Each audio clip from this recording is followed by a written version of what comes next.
Bonjour à chacun et chacune. Ce matin, nous aurons une réunion de prière via Internet, la plateforme Teams.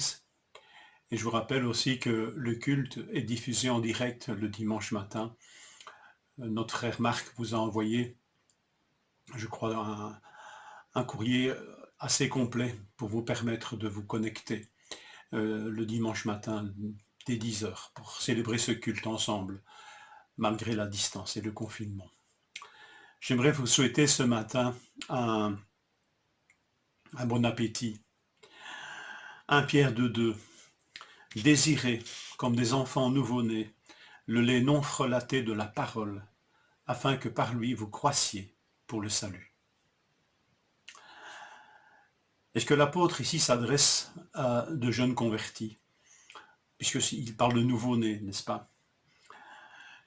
Eh bien, pas nécessairement.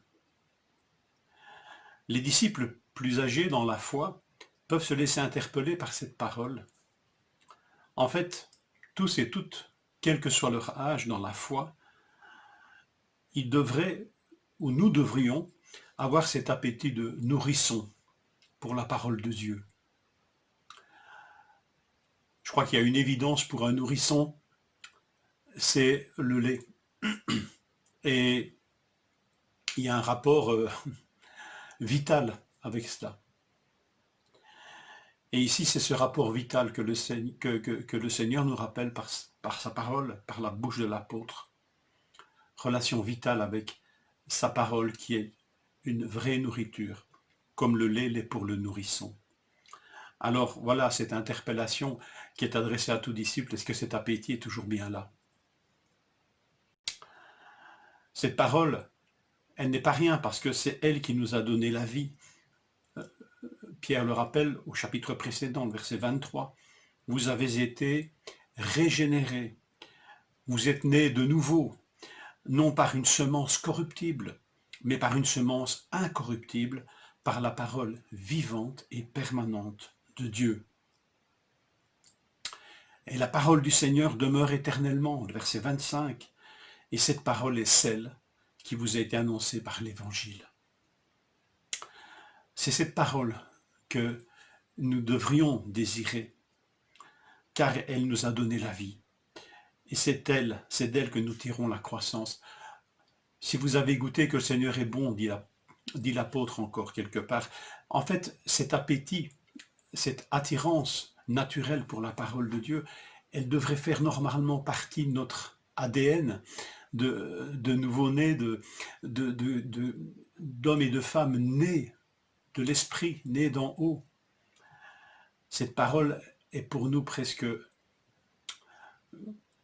elle est vitale, elle n'est pas presque vitale, elle est vitale, elle est notre nourriture. Alors cette parole est qualifiée de pure.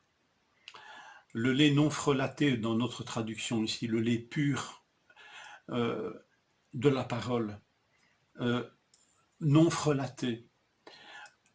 Ça a des résonances très modernes, ce terme de nourriture non frelatée.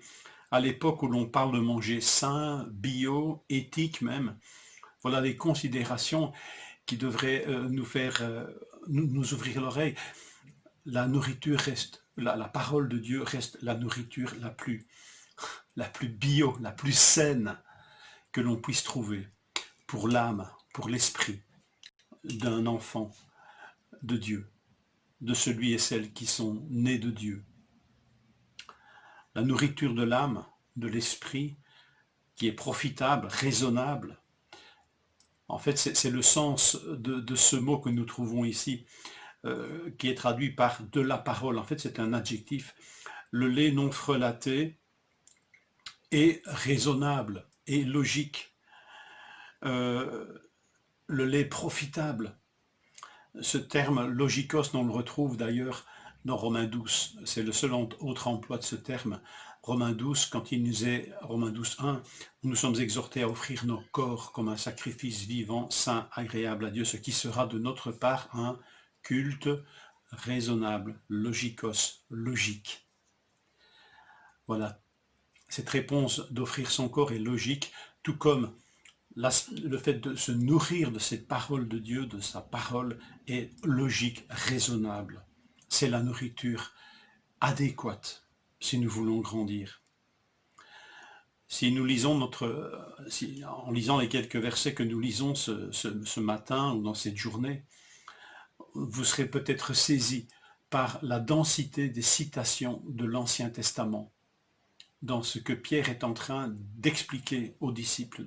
Il est en train de les nourrir de cette parole, et dans ces quelques versets, nous avons